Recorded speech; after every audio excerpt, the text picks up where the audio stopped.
June 11 വിശുദ്ധ Barnabas അപ്പസ്തോലൻ, രക്തസാക്ഷി. AD 1 മുതൽ 60 വരെ കാലഘട്ടം. ജനനവും മരണവും സൈപ്രസിൽ. പരിശുദ്ധാത്മാവിനെ സ്വീകരിച്ച ശേഷം അപ്പസ്തോലന്മാർ ആവേശപൂർവ്വം ഈശോയുടെ പുനരുത്ഥാനത്തിന് സാക്ഷ്യം വഹിച്ചുകൊണ്ടിരുന്നു. സുവിശേഷ സന്ദേശം സ്വീകരിച്ചവരിൽ പലരും തങ്ങളുടെ വീടും വസ്തുവകകളും വിറ്റ് കിട്ടിയ പണം അപ്പസ്തോലന്മാരെ ഏൽപ്പിക്കുവാനും ഓരോരുത്തരുടെയും ആവശ്യമനുസരിച്ച് അത് വിതരണം ചെയ്യാനും തുടങ്ങി. അങ്ങനെ തനിക്കുണ്ടായിരുന്ന വസ്തു വിറ്റ് കിട്ടിയ പണം സ്ലീഹന്മാരുടെ പക്കൽ സമർപ്പിച്ചവരിൽ ഒരാളായിരുന്നു സൈപ്രസുകാരനായ യൗസേപ്പ് എന്ന ലേവ്യൻ. സ്ലീഹന്മാർ അദ്ദേഹത്തെ ബർണബാസ്, അതായത് ആശ്വാസപുത്രൻ എന്ന് പേരിട്ടു. അപ്പസ്തോല പ്രവർത്തനങ്ങൾ 4-ാം അധ്യായം 34 മുതൽ 36 വരെയുള്ള ഭാഗത്ത് ഇത് രേഖപ്പെടുത്തിയിട്ടുണ്ട്.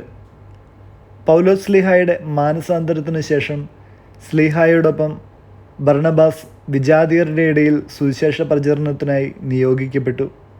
അവർ സെലൂക്യയിലേക്കും അവിടെ നിന്ന് സൈപ്രസിലേക്കും കപ്പൽ കയറി.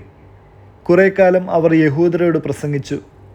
പ്രസ്തുത പരിശ്രമം പരാജയമാണെന്ന് കണ്ടപ്പോൾ അവർ വിജാതിയരുടെ അടുക്കലേക്ക് തിരിഞ്ഞു. പൗലോസിൻ്റെയും ബർണബാസിൻ്റെയും പ്രസംഗങ്ങൾ കേട്ടവർ പൗലോസിനെ മെർക്കുറി എന്നും ബർണബാസിനെ ജുപ്പിറ്റർ എന്നും വിളിച്ചുവെന്ന് അപ്പസ്തോല പ്രവർത്തനങ്ങൾ 14-ാം അധ്യായത്തിൻ്റെ 11-12 വാക്യങ്ങളിൽ രേഖപ്പെടുത്തിയിരിക്കുന്നു. പൗലോസും ബർണബാസും ജെറുസലേം സുനഹദോസ് വരെ ഒരുമിച്ച് യാത്ര ചെയ്തു. അനന്തരം അവർ പിരിഞ്ഞു. ജെറുസലേം ക്ഷാമബാധിതമായപ്പോൾ അന്ത്യോക്യയിൽ ഒരു പിരിവ് നടത്തി പണം ജെറുസലേമിൽ എത്തിച്ചു. പിന്നീട് ബർണബാസ് ജോൺ മാർക്കിൻ്റെ കൂടെ സൈപ്രസിലേക്ക് പോയി. അവിടെ സ്വന്തം നാട്ടുകാരോട് സുവിശേഷം പ്രസംഗിച്ചു.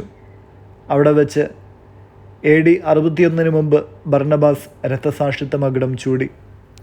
വചനം റോമ 10-ാം അധ്യായം 9-ാം വാക്യം. ആകയാൽ യേശു കർത്താവാണ് എന്ന് അധരം കൊണ്ട് ഏറ്റുപറയുകയും ദൈവം അവനെ മരിച്ചവരിൽ നിന്ന് ഉയർപ്പിച്ചുവെന്ന് ഹൃദയത്തിൽ വിശ്വസിക്കുകയും ചെയ്താൽ നീ രക്ഷ പ്രാപിക്കും. വിചിന്തനം.